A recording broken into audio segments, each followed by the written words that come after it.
past the hour. Welcome back to Morning Joe. Here with us now, we have Media Matters founder and chairman of the board, David Brock, who is calling on the New York Times to issue a prominent correction to an article that looks into Hillary Clinton's exclusive use of private email during her time as Secretary of State. David accuses the story of being, quote, sloppy and innuendo-laden. Also join the table, MSNBC political correspondent Casey Hunt, Bob Woodward still with us, and Michael Steele as well. David Brock, thank you so much for being with us. We obviously have you here for one reason and one reason alone, because you are the only person that appears to be with hair even more outrageous than my own. So thank you. It is great hair. It just keeps going up just like mine. I love it. No, actually, David, let's talk about what happened yesterday. The New York Times article came out, and you demanded a retraction. Tell us why. Yeah, because the piece didn't stand up to scrutiny after it was published.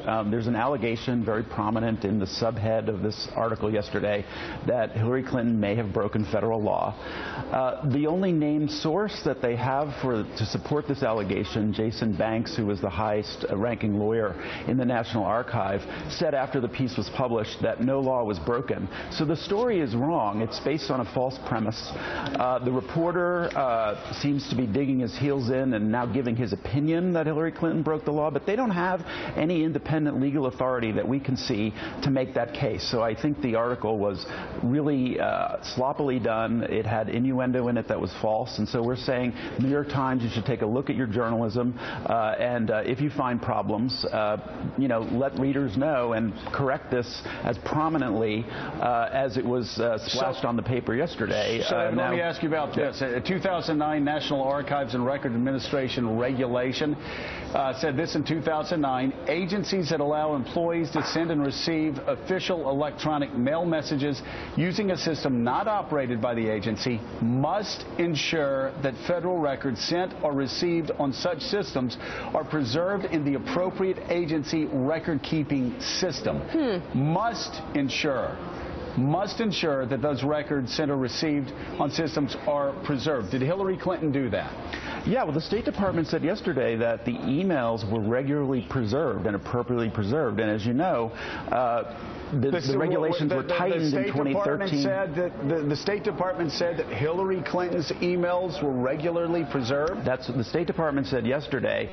That there was a process in which these emails were preserved, and we know they were preserved because, as you know, last fall, after these regulations tightened up in 2013 and 2014, 55,000 pages of emails were turned over to the State Department and put in the hands of the government by Hillary Clinton. This regulation, as you know, it suggests that they have to be preserved inside the State Department system itself or inside the appropriate agency. Right. That did not happen, did it? Is that your legal opinion?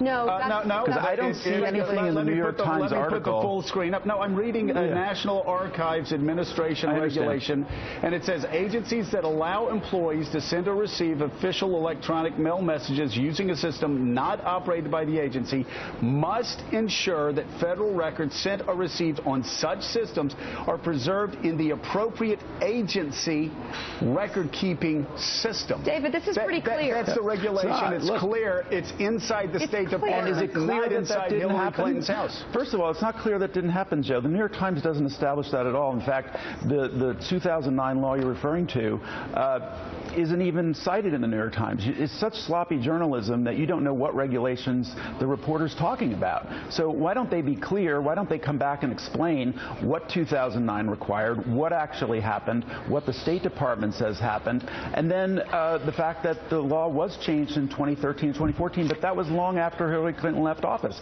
There was no violation of law here, Joe, whatsoever, and nobody that I can see is saying that except the New York Times. There was no violation of law. Well, I can't answer for the New York Times. This 2009 regulation is clear. Well, Bob I think Woodward they have something to answer for. Bob Woodward has a question for you. I'm sorry, but this kind of sounds like a non-denial denial. In other words, clearly it was a good story. You may have some technical disagreements. But we get into this issue, were the walls green? Is that really illegal and so forth? It's an important story. Won't you concede that? I would concede that it's a legitimate issue to raise, but no, I wouldn't say it was a good story. The whole premise of it has fallen apart, that Hillary Clinton violated the law here. And the source they have on it says she didn't. But that doesn't sound like a good story to me. I mean, why twist it? I mean, that's not the premise of the piece. The piece says she had all of this done on her personal email account. Right, and there was nothing wrong with that. Her predecessors did the same thing. I just don't think twisting it and kind of... I'm not twisting anything. Her predecessors followed the same practice, Bob. Yes, and some of her predecessors had different rules. There are regulations that are in place. We just read one to you, David. Yes. And my question to you is, who has control over the emails that Hillary Clinton had between other governments, people in the State Department, and during her time as Secretary of State? Hillary Clinton, correct? Or the State Department? Well, I think both. I mean, Hillary Clinton was the Secretary of State.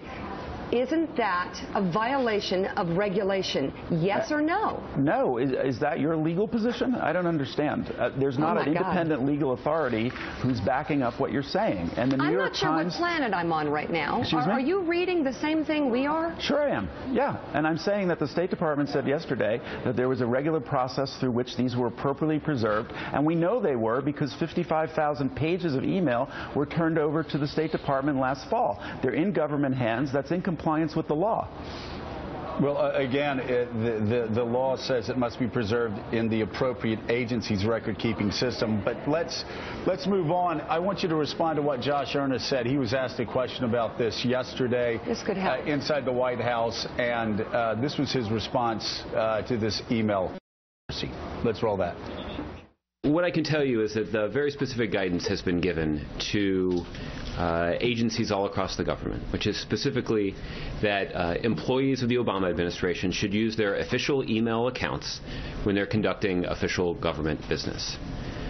However, when there are situations where personal email accounts are used, it is important for those records to be preserved consistent with the Federal Records Act.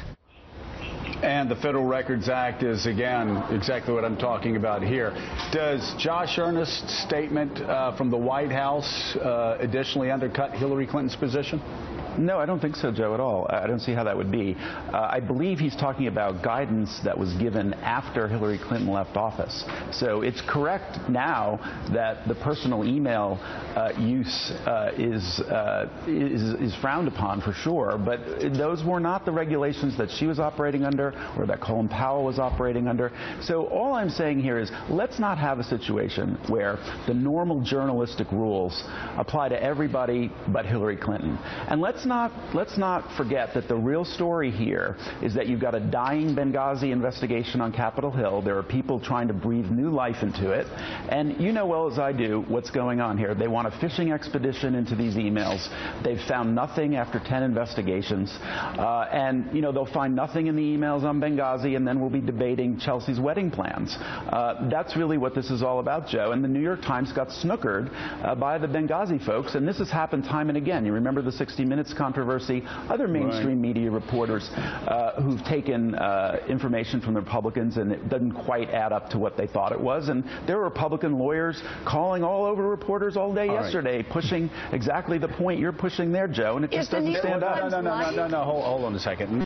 Going to follow all the bloody flags that were waved there. I don't personally know what Benghazi has to do with, again, not to belabor a point, but David, we're talking about a 2009 law. The White House was referring to a 2009 law that was put in place when Hillary Clinton was Secretary of State. It wasn't 2013, it wasn't 2014, and it certainly wasn't applicable when Colin Powell or even Condoleezza Rice were Secretary of State. This was a 2009 National Archives Act that the White House responded to yesterday. If you see any evidence in the New York Times article from yesterday that we're talking about that supports the idea that Hillary Clinton violated the law, you know, let me know, but we don't see it.